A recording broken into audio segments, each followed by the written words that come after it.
So the term cohesiveness simply refers to the ease at which group members work together at, right? So how easy is it for you to work with another group member? Right?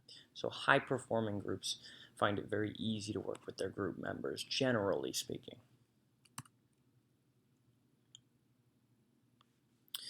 Another term that you should be familiar with is group culture. Okay?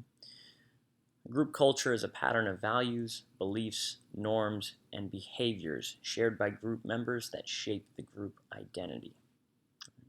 So high-performing groups are all going to have a clear picture and a similar picture of what the group culture actually is, right? So I should be able to ask John, and he's going to tell me this is what the group culture looks like. And then I'm going to ask Mark, and he's going to say, yep, this is what the group culture looks like. And they should ideally line up.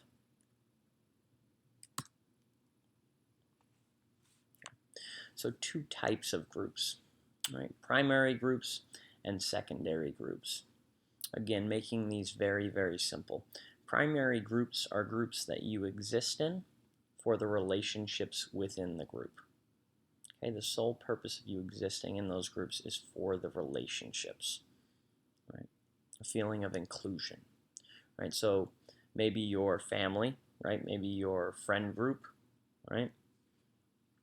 Secondary groups are groups that you exist in because you're trying to achieve the same goal, right?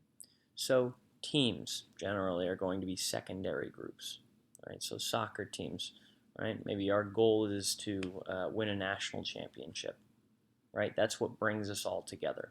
That's what formed the group. So you exist within the group, right, to achieve a goal. Right?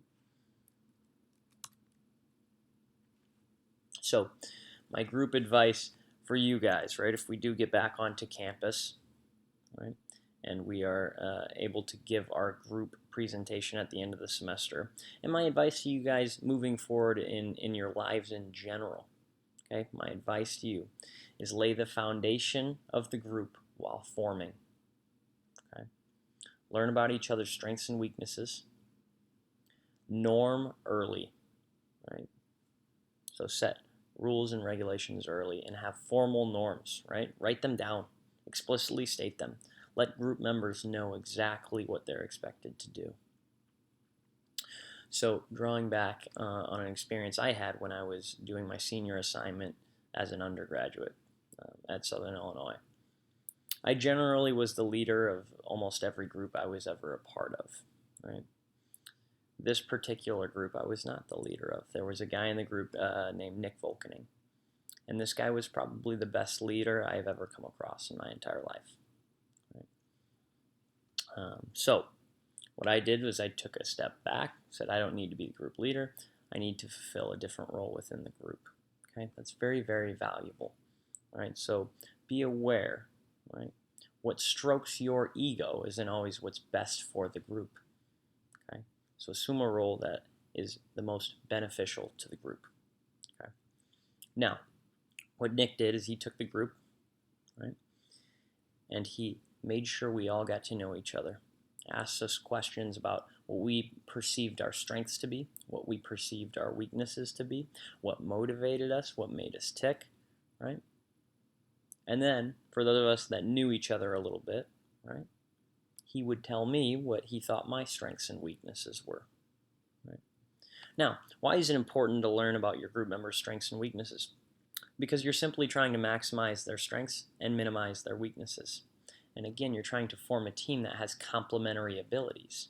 Right? So through this, we learned there was a girl in our group named Rosetta.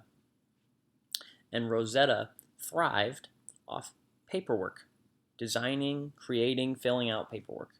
She loved it. Right?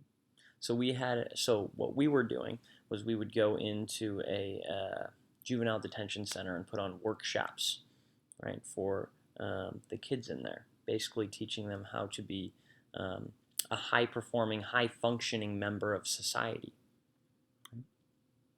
And so she created all the handouts, right? She designed the PowerPoint, right? She did all the research as far as after we collected the data, right? She figured out what the answers said, right, and started to make sense of that stuff. We would have had no idea she liked doing that stuff had we not talked about it, right? And so she was very motivated because she was doing something that she was good at and that she liked doing, right? Me and Nick, right, we did a lot of the talking up front, right, and actually performing these workshops and teaching these kids how to be high functioning members of society, right? So we used each other's strengths and minimized each other's weaknesses, right? So my advice, get together, right? Obviously, we're online right now, but if we get back to campus, get together, learn about each other, get to know each other, learn about each other's strengths and weaknesses, right? And norm early, have formal norms, right? Have clear expectations of what each group member needs to act like. Okay. That's all I have for you guys for this chapter. I will be opening up a discussion board. Okay. You will have to have an initial post, and then you will need to reply to 2 other students as well. Okay. Have a great week.